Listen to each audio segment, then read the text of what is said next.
தினமும் ஆயிரக்கணக்கான பக்தர்கள் வருகை தரும் இடம்தான் திருவண்ணாமலையில் இருக்கும் அண்ணாமலையார் கோவில். அப்படி அண்ணாமலையார் கோவிலுக்கு வருகை தரும் பக்தர்களில் சிலர் கருவறையின் முன்னாலே அண்ணாமலையை தொழும்போது மயங்கி விழுகின்றனர். அதற்கான காரணத்தை நான் உங்களுக்கு சொன்னா நீங்க ரொம்பவே ஆச்சரியப்பட்டு போவீங்க. அப்படி சில பக்தர்கள் மயங்கி விழ காரணம் அங்கிருக்கும் அதீத வெப்பம்.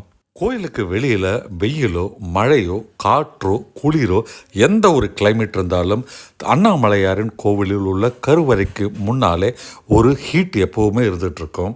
அந்த வெப்பம் அந்த சூடு எங்கிருந்து வருதுன்னா அண்ணாமலையாரின் கருவறையிலேருந்து வருகின்றது. திருவண்ணாமலை என்பது ஒரு அக்னி ஸ்தலம் அப்படின்றது எல்லாருக்குமே தெரியும்.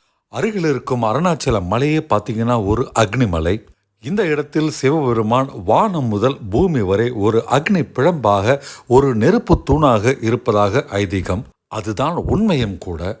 அப்படி இந்த அக்னி பிழம்பு தான் அண்ணாமலையார் கோவிலில் உள்ள மூலஸ்தானத்தில் கருவறையில் இருக்கும் லிங்கத்திலிருந்து அதீத வெப்பமாக வெளிப்படுகின்றது. கருவறைக்கு வெளியில என்ன டெம்பரேச்சர் வேணா இருந்துட்டு போட்டும் காற்றோ மழையோ குளிரோ வெயிலோ எந்த காலத்திலும் அந்த வெப்பம் எப்போதுமே இருந்து கொண்டு இருக்கின்றது. அந்த அதீத வெப்பத்தை தாக்கு பிடிக்க முடியாத சில பக்தர்கள் மயக்கமுறுவதாக சொல்லப்படுகின்றது.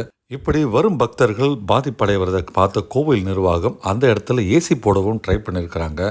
அக்னி பிழம்பாய் அந்த இடத்தில் விளங்கும் சிவபெருமானுக்கு இந்த மாதிரி ஏசியெல்லாம் போடக்கூடாதுன்ட்டு ஊர் மக்கள் அப்ஜெக்ட் பண்ண அந்த இடத்துல ஏசி போடுற ஐடியாவை இப்போ கைவிட்டுட்டு தான் சொல்லப்படுது. நம்முடைய தென்னிந்தியாவில் சிவபெருமான் 5 தலங்களில் 5 ரூபத்தில் காட்சியளிக்கிறார்.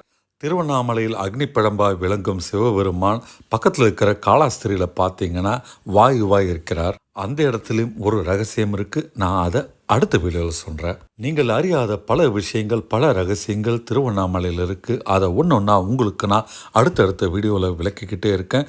இது வரைக்கும் நம்ம சேனலை சப்ஸ்கிரைப் பண்ணாட்டு உடனே சப்ஸ்கிரைப் பண்ணுங்கள். இந்த வீடியோ உங்களுக்கு பிடிச்சிருந்தா மறக்காமல் லைக் பட்டன் ப்ரெஸ் பண்ணுங்கள்.